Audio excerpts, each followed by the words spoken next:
Linda? Thank you, Sam, and thank you for having us here to have this follow-on discussion.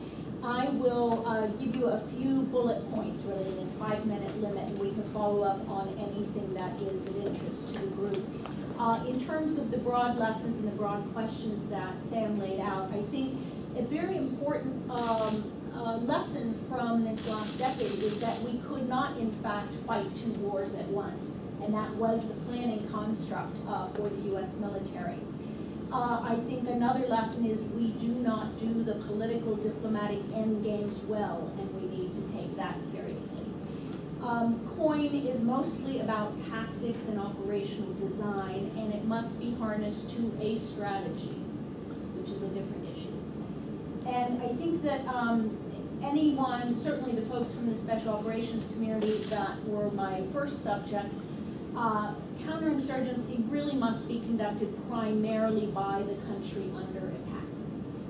And I hope we have learned that. Every insurgency, and therefore every counterinsurgency, is different. And that difference supersedes any of the similarities. With regard to the new defense strategic guidance, I do think we're headed to the era of the small footprint approach.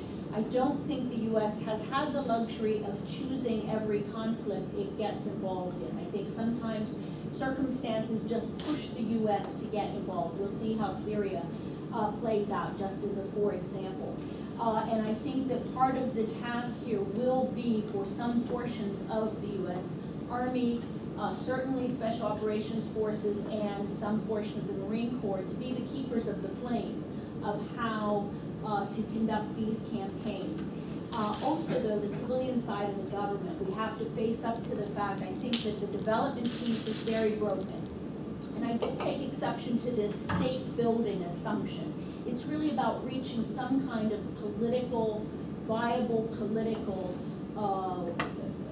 stable equation. I think we've gone overboard in trying to construct from the bottom up states when the country's history and culture is really going to dictate the pace of change there.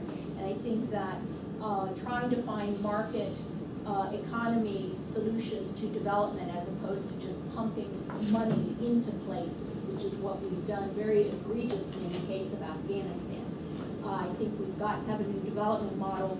And governance, which again, I think it's more about politics than governance, but we cannot have civilians on the ground out there in these conflicts unless the regional security officers are not allowed to dictate where the civilians may go. I know this is a down-in-the-weeds comment, but it's very important because the embassy is now ruled by and large by the regional security officer who dictates whether and when a civilian can get out into the field, and that really hampers any meaningful kind of civil-military cooperation down at this operational tactical level. I'll take a couple minutes to make a few comments about Iraq and Afghanistan. I believe the large scale, the large footprint or big point approach there was probably necessary by the time we reached this 2006 period that you alluded to, where it was a full-blown civil war really, and the host nation government could not be the primary actor because it was a party to the conflict. And therefore, I think the U.S. role largely was one of separating the warring parties and then applying what were really unconventional warfare tactics to flip insurgents and create some local defense groups. So you might even want to look at this as kind of a peace enforcement operation during that segment of the campaign. I think that there's some very strange versions that have come out more recently trying to say, well, it was the Iraqis, not the U.S. And to me, having been on the ground every year of that war, both Iraqis and Americans were active agents in what happened. Yes, the Sunnis' backs were against the wall, but I think I'm still very clear that if the U.S.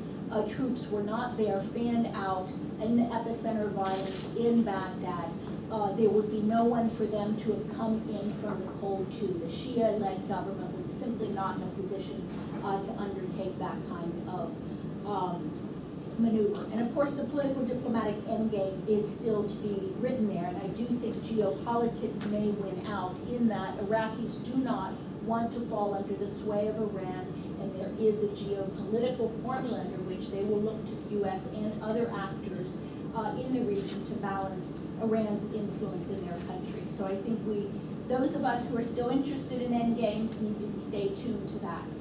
In Afghanistan, I think a small footprint there is the way to go. Perhaps the surge was necessary as a temporary measure to try to shift the momentum back to the government side. And I think now whether the Afghan National Security Forces wind up at 350 or somewhere closer to 230,000, they're now large enough that they can probably take it forward. We have, in Afghanistan, wasted a lot of this surge in the wrong places, doing the wrong things.